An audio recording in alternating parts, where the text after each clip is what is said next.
Alors, action. Ok. Bonjour à tous. Je suis Nathan, éducateur canin comportementaliste et cofondateur d'Olican Éducation Urbaine. Et aujourd'hui, c'est notre première interview et on a Sarah avec nous. Sarah, je vais te laisser te présenter. Donc, bonjour Nathan, merci de m'avoir invitée. Donc, je m'appelle Sarah Abrig, je suis ostéopathe animalier, j'interviens en Île-de-France, mais également dans le sud, du côté d'Arles, en région PACA. Ok. J'ai été diplômée en 2017, donc j'ai suivi un cursus de 5 ans dans une école d'ostéopathie animale. Et par la suite, j'ai dû passer des examens complémentaires qui ont été mis en place par le CNOV, donc c'est le Comité national de l'ordre des vétérinaires. Ouais. Ce qui m'a permis de figurer sur le RNA, donc c'est le registre national d'aptitude, pour pouvoir exercer en toute liberté sur les territoires français. Ok. Alors, est-ce que tu veux nous raconter un petit peu comment est-ce qu'on s'est rencontrés ? Tu m'as contacté sur les réseaux sociaux, Oui. via Instagram, Oui. Pour une consultation d'ostéopathie pour Athéna, et c'est le bouche à oreille qui t'a amené à moi, il me semble. C'est ça, exactement, parce que c'est une profession un peu comme la nôtre, dans laquelle le bouche à oreille fait beaucoup son effet, ça met beaucoup les gens en confiance. Ça met du temps. Oui, ça met un petit peu de temps à prendre, mais après ça met assez en confiance pour réserver une consultation avec finalement une personne qu'on n'a jamais vue. Ouais. Et ça s'est très bien passé. Oui. Est-ce que tu peux nous dire ce qu'est l'ostéopathie de manière générale pour les gens qui ne connaissent pas du tout le concept ? Alors, l'ostéopathie, c'est une médecine douce qui est exclusivement manuelle. Donc, pour la petite histoire, c'est une thérapie qui nous vient des États-Unis par un monsieur qui s'appelle Andrew Taylor Still. Okay. Il a fondé cette thérapie à la fin du 19e siècle. Donc, en pratique, on va chercher à déceler et à traiter toutes les restrictions de mobilité qui peuvent affecter les structures du corps et qui peuvent déclencher des symptômes. Donc, ça peut atteindre tout ce qui est articulaire. Okay. Mais l'ostéopathie, c'est pas que les os, ça peut aussi atteindre les systèmes musculaires, le système viscéral avec les organes digestifs, le système nerveux et le système vasculaire. D'accord. Voilà. Et du coup, quel type d'animaux finalement tu peux toi traiter en consultation ? Alors, on pratique sur toutes les espèces vertébrées. Okay. Donc les équidés, chevaux, poneys, zèbres, ânes. On fait du canin, du félin. Les animaux de la ferme, brebis, chèvres, et les NAC, donc les nouveaux animaux de compagnie. On peut nous appeler pour des lapins, des hamsters, des furettes, des tortues, des serpents. Et ouais, du coup, ça peut aussi concerner les serpents et les poissons aussi. Oui, les poissons. Okay. Je sais qu'il y a un ostéopathe qui traite les poissons. Okay. J'ai jamais vu de séance d'ostéopathie sur un poisson. Si un jour tu as l'occasion d'en voir, tu m'appelles. J'irai. On ira ensemble. On regardera ça, effectivement. Alors, moi, du coup, je sais comment se déroule une consultation. Est-ce que tu peux nous dire, toi, ta vision de la consultation d'ostéopathie ? Alors, une séance d'ostéopathie, ça dure entre 45 minutes et 1 heure. Okay. Tout dépend du travail qu'il y a à faire sur l'animal. On va démarrer par une anamnèse.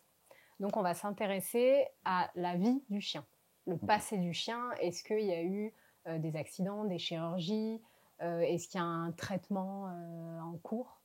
À son mode de vie aussi, est-ce qu'il fait beaucoup d'activités, à son alimentation. Ensuite, on va démarrer un examen statique et dynamique. Donc, on va prendre l'animal, on va avoir une vue d'ensemble et on va pouvoir analyser sa biomécanique. On va le faire marcher aux différentes allures, pas trop galop.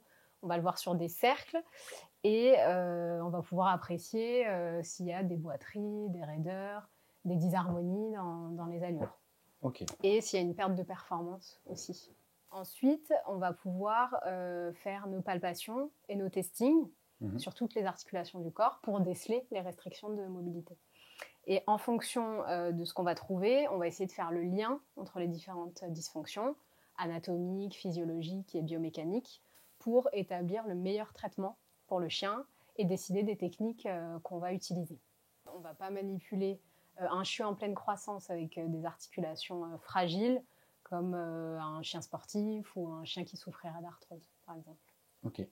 Voilà. Et on finit avec les conseils et les conduites à tenir du propriétaire pour pouvoir optimiser la séance. Et entre autres, beaucoup de repos pour pouvoir respecter le principe d'homéostasie du corps. Donc, c'est l'autorégulation du corps suite aux manipulations. Parce que le chien va acquérir un nouveau schéma corporel, donc c'est le temps que ça s'imprègne. Et ça peut prendre jusqu'à 3 semaines, 1 mois pour avoir les résultats définitifs de la séance. Et du coup, ça peut se faire à la fois, du coup, cette consultation en intérieur pour les chiens et les chats, j'imagine, comme en extérieur pour tout ce qui va être chevaux, taureaux. On s'adapte, vu qu'on se déplace à domicile. Et est-ce que tu consultes uniquement les particuliers te consultent ou toi, tu vas également en consultation chez des professionnels? Je fais les deux. Je fais des petits propriétaires comme toi, mais aussi les professionnels. Je vais dans les centres équestres. Je peux aller à la brigade cynophile. J'ai aussi la garde républicaine comme client. Donc voilà, c'est très varié. Parfois des élevages aussi? Oui, des élevages. Et c'est pour ça que c'est intéressant. J'imagine que tu as dû voir pas mal de trucs, du coup, pas mal de cas. Ok. Et du coup, dans quel cas est-ce que tu recommandes une consultation d'ostéopathie quand on est responsable en tout cas d'un animal de compagnie? Alors le plus intéressant, c'est en préventif. Donc là, il n'y a pas de motif particulier. Nous, on va intervenir pour déceler des micro-blocages qui auraient pu s'accumuler au cours de temps et déboucher sur une pathologie à long terme. Et sinon, en curatif. Donc là, on va venir nous voir pour un motif particulier. Donc il ne faut pas qu'il y ait de contre-indication du vétérinaire. Bien sûr.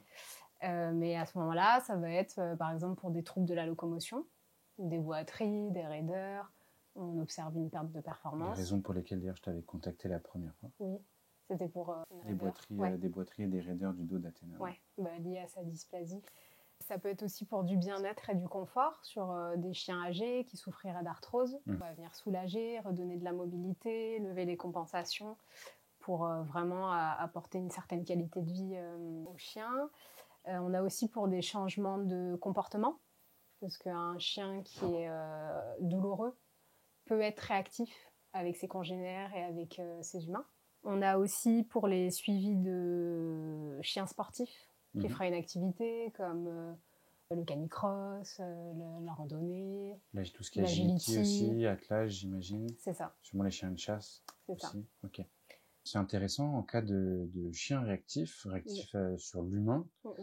Comment toi tu te sens avant une consultation? Est-ce que déjà les propriétaires te préviennent de manière systématique ou tu as eu des mauvaises surprises? Et quelle est toi ton approche du chien réactif? Alors en général, à la prise de rendez-vous, on me le précise. Il y en a qui oublient. Du coup, on avise. Donc moi, je m'adapte vraiment. On va observer le chien, mais ce que je recommande en général, c'est de se rencontrer à l'extérieur du domicile. Donc le chien, il n'a pas ses repères, il n'y a pas de raison de devoir défendre son environnement. Et on démarre le début de la consultation à l'extérieur. D'accord. Donc en général, le chien est plus posé et moins réactif. Et si ça se passe bien, on monte au domicile du chien. Et on poursuit la consultation à l'intérieur. En général, ça se passe bien. Et si jamais je sens le stress monter, on peut mettre la muselière au cas où, si je vois que ça devient dangereux pour le propriétaire et pour moi. Et sinon, on termine la consultation à l'extérieur. Et en général, ça se passe bien. J'ai toujours fini mes consultations. Ok, voilà. C'est trop bien. Ouais. Et en cas de chien anxieux, je sais que par exemple, Athéna, c'est le profil de chien qui n'aime pas spécialement se faire manipuler. Je ne dis rien, mais un petit peu de temps à se détendre. Tu as déjà eu des cas de chiens anxieux qui sont devenus hyper fuyants avec toi ou tu arrives toujours finalement à les détendre parce qu'ils se rendent compte que tu leur fais du bien? C'est des consultations qui demandent un petit peu plus de temps, mais il faut être très patiente. Il faut être patiente. Moi, je reste à côté de l'animal, je ne le manipule pas spécialement. On peut commencer avec des petites papouilles, des petits massages et aussi détourner un petit peu en lui apportant de quoi mastiquer ou un tapis de lèche. Le fameux tapis de lèche qu'on peut utiliser pour le toilettage des chiens difficiles. Et pour couper les ongles. Et du coup, pour l'ostéopathie, finalement, c'est adapté aussi. Et ça fonctionne très bien. En plus, les manipulations les calment assez. Et du coup, ça se passe très bien. Oui, c'est vrai qu'en fin de séance, elle se fait toujours une bonne sieste de 2 heures minimum pour récupérer de la séance qui est pourtant calme, hein, mais qui les fatigue à fond, quoi. Alors, question suivante. On va essayer de lier un petit peu l'ostéopathie à l'éducation. Toi, de ton point de vue d'ostéopathe, qu'est-ce que tu penses que l'ostéopathie peut apporter à l'éducation? Et qu'est-ce que tu penses des différences entre arriver dans un foyer où le chien n'est pas du tout éduqué, il court partout, il met beaucoup de temps à se calmer, et dans le cas d'un chien éduqué qui écoute tout simplement ce qu'on lui dit et qui après comprend que c'est aussi pour son bien, quoi. C'est sûr que quand on arrive dans un foyer avec un chien éduqué, les consultations, elles sont beaucoup plus faciles. Okay. Le chien, il se laisse manipuler, il écoute son propriétaire. Du coup, c'est là où tu as un rôle à jouer. Et donc, quand un chien est moins bien éduqué, ça prend un peu plus de temps. On essaye de trouver des solutions, comme encore les tapis de lèche, la mastication. Okay.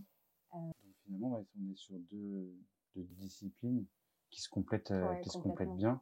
C'est vrai que moi, de mon côté, je vais aussi souvent recommander l'ostéopathie de toute manière dans un cadre général. C'est un peu comme pour nous, il faut consulter de manière régulière. Et dans le cadre d'un changement de comportement, je vais conseiller un bilan de santé chez le vétérinaire et également un bilan ostéopathique avec toi ou autre, hein, évidemment, pour voir s'il n'y a pas une petite lésion chez le chien. C'est ça. Souvent, donc on nous appelle pour des changements de comportement parce qu'une agressivité, surtout du jour au lendemain, peut cacher une douleur. Ouais. Donc, il va être agressé avec ses congénères, avec les humains avec qui il vit ou qui côtoie. Et donc, nous, notre rôle à jouer, ça va être de déceler d'où vient le blocage et de pouvoir le lever et du coup récupérer un chien beaucoup plus calme et à l'écoute et beaucoup plus confiant avec ses humains. Et du coup, peut-être, on l'espère, avec ses congénères. D'ailleurs, ça a été un petit peu le cas de Loki, quand on a fait des cours ensemble. Et ensuite, qu'ils t'ont consulté, on s'est rendu compte qu'il avait une malformation aussi au niveau de ça pouvait expliquer la hanche, qui pouvait expliquer au moins en partie son appréhension de certains congénères. Ok. En parlant justement de malformation de la hanche, moi, j'ai mon sujet particulier qui m'intéresse avec l'ostéopathie. Du coup, j'ai une chienne dysplasique. Et qu'est-ce que toi, en tant qu'ostéopathe, tu peux apporter à un chien dysplasique? Alors, on fait un petit rappel sur ce qu'est la dysplasie. Oui. Alors, la dysplasie, c'est une malformation d'un organe ou d'un tissu. Donc, ça peut très bien toucher un os, une articulation, même plusieurs articulations. Donc, c'est le cas d'Athéna. Elle a 2 dysplasies au niveau des hanches. Une sur chaque hanche. Plutôt légère, mais quand même une assez marquée C, catégorie C, et l'autre B, donc assez légère. Et une au niveau du coude également, stade 1, donc toujours légère, mais le vétérinaire orthopédiste m'a bien dit qu'il fallait prendre ça en compte pour qu'elle puisse vieillir correctement. C'est ça. Et du coup, soit on l'acquiert de manière congénitale, donc il y a des races qui sont prédisposées à la dysplasie, donc c'est le cas des bergers allemands, des labradors, c'est les chiens de moyenne et de grande race. Ou alors au cours de la vie du chien. Donc ça peut être dû à un accident, à des carences alimentaires, ou à un excès d'activité chez le chiot, par exemple. La croissance, oui. C'est ça. Donc nous, en tant qu'ostéopathe, on ne va pas pouvoir agir directement sur la dysplasie, mais on va pouvoir apporter du confort au chien, entretenir la mobilité, lever toutes les compensations qui vont se créer. Donc c'est son cas pour elle. Elle a compensé au niveau des épaules. Oui, c'est la manière dont on a découvert qu'elle était dysplasique. Du coup, c'était dû à des boiteries sur d'abord la patte antérieure droite, puis gauche. Et en fait, toi, avec le vétérinaire, vous m'avez expliqué qu'elle surcompensait à l'avant son inconfort de l'arrière-train. Et elle s'est fait du coup une tendinite sur chaque épaule, carrément. C'est ça. Mais c'est pour ça qu'on travaille en ostéopathie dans la globalité et pas, on ne se concentre pas sur le symptôme, enfin ce pourquoi on nous appelle au départ. Ok. Donc, voilà. Et dans le cadre d'un chien dysplasique, quelles sont, toi, tes recommandations particulières à appliquer au quotidien du coup? Oui, alors bon, déjà, il faut un suivi avec son vétérinaire, faire des imageries pour suivre un peu l'évolution de la dysplasie, faire des séances d'ostéopathie, donc pour pouvoir lever les restrictions de mobilité, toujours entretenir cette mobilité et le soulager dans les phases de crise. Il faut aussi gérer le poids de son animal. Il ne faut vraiment pas qu'il y ait de surpoids, parce que sinon ça va peser sur les articulations et ça va favoriser l'usure.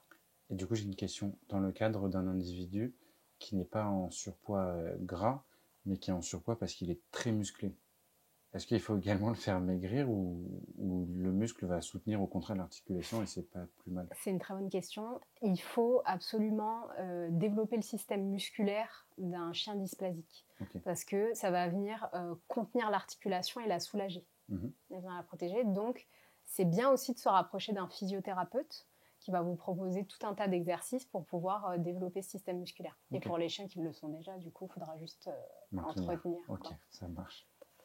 Voilà. On a aussi, faudra rapprocher de son vétérinaire qui peut vous proposer des traitements anti-inflammatoires avec des infiltrations.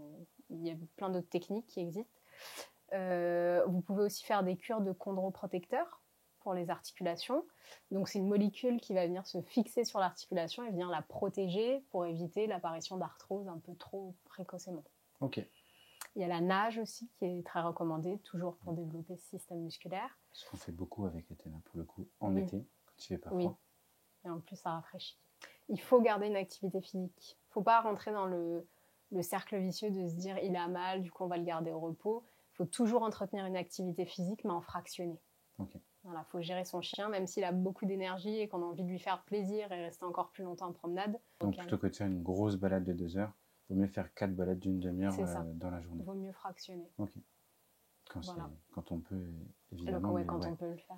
Du coup, il faut qu'on s'adapte au rythme du chien par rapport à votre emploi du temps. Ok. Et ben c'est super intéressant. Je suis content de savoir que je fais les bonnes choses avec Athéna du coup. Je pense qu'on a fait le tour. Est-ce que toi, tu as des questions peut-être pour moi? Donc du coup, dans le cadre de ton travail, que les propriétaires se posent la question à quel moment consulter l'ostéo? Quand par exemple ils ont un chiot, est-ce que tu les vois réticents peut-être à aller faire manipuler leur chien? Alors, c'est surtout chez les gens qui eux-mêmes ne vont pas voir l'ostéopathe, qui sont assez réticents, ils vont préférer aller voir le vétérinaire, même s'il n'y a pas de boiterie justement, pas de symptômes. Ou alors on me dit souvent la phrase sur les gens qui pensent que c'est pas une bonne idée, je vais attendre qu'il ait fini sa croissance et on verra plus tard. C'est à quoi tu m'avais expliqué qu'il me semble que c'est pas forcément la meilleure approche. C'est déjà bien, mais c'est pas la meilleure approche, il me semble. Mais nous, en fait, ce qu'on préconise, c'est faire un suivi de croissance pour son chiot. Donc déjà, on peut le voir à 2 ou 3 mois pour faire un état des lieux, voir s'il n'y a pas de douleur articulaire liée à la croissance, ou voir s'il y a une malformation pour pouvoir redresser, parce que les articulations sont encore très malléables à cet âge-là. Et aussi au pic de croissance, donc à 6-8 mois. C'est intéressant de voir le chien et l'aider au maximum de grandir dans l'harmonie. Parce que je ne sais pas si tu as remarqué, mais un chiot, c'est jamais homogène tout le temps de la croissance. D'abord les pattes, ensuite d'un coup la tête. C'est ça, il est un peu disproportionné, avec des longues pattes qui partent à gauche, à droite. Il y a tout l'arrière-train souvent qui est beaucoup plus haut que le corps. Du coup, nous, on va chercher un peu à réharmoniser parce qu'il y a des tensions qui se créent forcément. Et c'est possible aussi à cet âge-là de voir l'apparition d'une dysplasie. Donc une malformation. C'est pour ça que c'est important de respecter les temps d'activité du chiot. On ne peut pas aller se promener avec un chiot de 2-3 mois pendant des heures. Oui, c'est l'erreur que j'ai souvent faite avec Athéna pour le coup quand elle était jeune. Et aussi bien les porter dans les escaliers au moins jusqu'à 6 mois, 6-7 mois. Ok. On a fait le tour de la question, je pense, en lien avec l'ostéopathie. Merci beaucoup d'être venu jusqu'ici. Et merci Nathan.